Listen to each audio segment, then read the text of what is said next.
These are the beginnings of the perennial na flood problem here in Naga and in the rest actually of the along the Bicol River.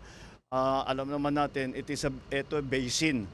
At maraming mga construction, hindi lamang yung private sector construction, kundi ang pagpagawa nito ng mga iba't ibang yung linipat ang dinaanan ng tubig kaya naging mas grabe. Isa pang bagay, yung nagsiltation talaga ng husto. Kaya kung titignan ninyo, napakababaw na nitong ilog na ito. And with ang sinasabi nga ni Mayor Lenny is that many of the places na dati naman ay hindi binabaha, and dyan na rin yung effect ng climate change. Kaya this is what we are trying to remedy. Malaking trabaho ito. It will take time, but marami na tayo mga intervention na pwedeng gawin, such as the pools that we are going to put up. Retention pond. But itawag nila yung retention pond para mabawasan para mabawasan natin yung pagbaba ng tubig. Dahil nga it is may Bicol River Basin, ang plano na talaga pwede natin gawin, na kailangan natin gawin, ay kailangan natin mahuli, dapat ma-collection na yung tubig bago pa bumaba sa basin. Dahil, again, as Mayor Lenny was explaining, this is a landlocked province. And because it's a landlocked province, ang tagal lumabas ng tubig. So wag na natin sana papasukin. But this is only the beginning. Ito, desiltation lamang ito. At hindi naman ito kagaya ng mga ginagawa natin sa ibang lugar. This is not going to be one time. We will keep doing this until we have the more long-term solutions. At hopefully, down the road, if we design everything properly, hindi na natin kailangan paulit-ulit na binabalik-balikan. Okay? All right. Mr. President, flood control issue.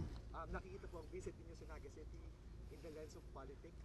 Are you open to forging alliance with Naga City?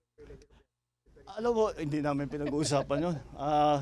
Alam mo, I think the mayor will agree with me na serbisyo muna bago politika.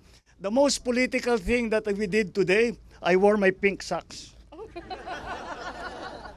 My pink socks in honor of Mayor Lenny. President, sabi po kasi na pagdedeklara No, we have been planning this for a few months already. Because talagang naging critical ito especially with the storms that came in. Then I already instructed Sec Vince and Sec Ping to look at the situation here. Because we of course we know that Bicol is always the pathway of the storms, but the immediate problem that we saw, the change in pattern that we saw, is yung bigat ng bagsak ng ulan. Dati hindi naman ganun karami. You got 700 in one day, 700 centimeters of rain in one day. Ano yung katumbas ng 6 na buwan yun? Lampas po siya sa Ondoy and Yolanda. Yeah, that's very significant, and that's why it became critical. So we did not discuss. Serbisyo muna bago politika. Marami pang kailangan gawin. Marami pa kaming kailangan gawin. So we will get to that. Aabot din tayo doon.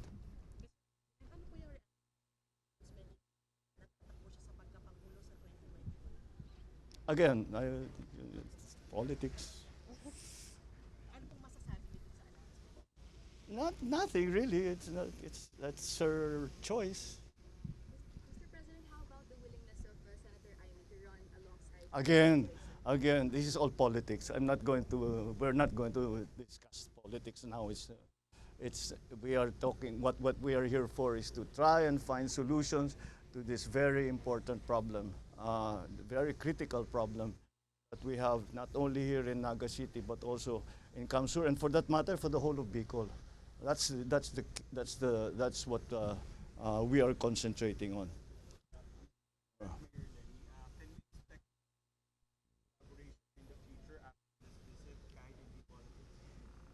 we don't change. Whatever kung sinong, it's not only here. Kung sino ang nangangailangan ng tulong, the national government is here to help.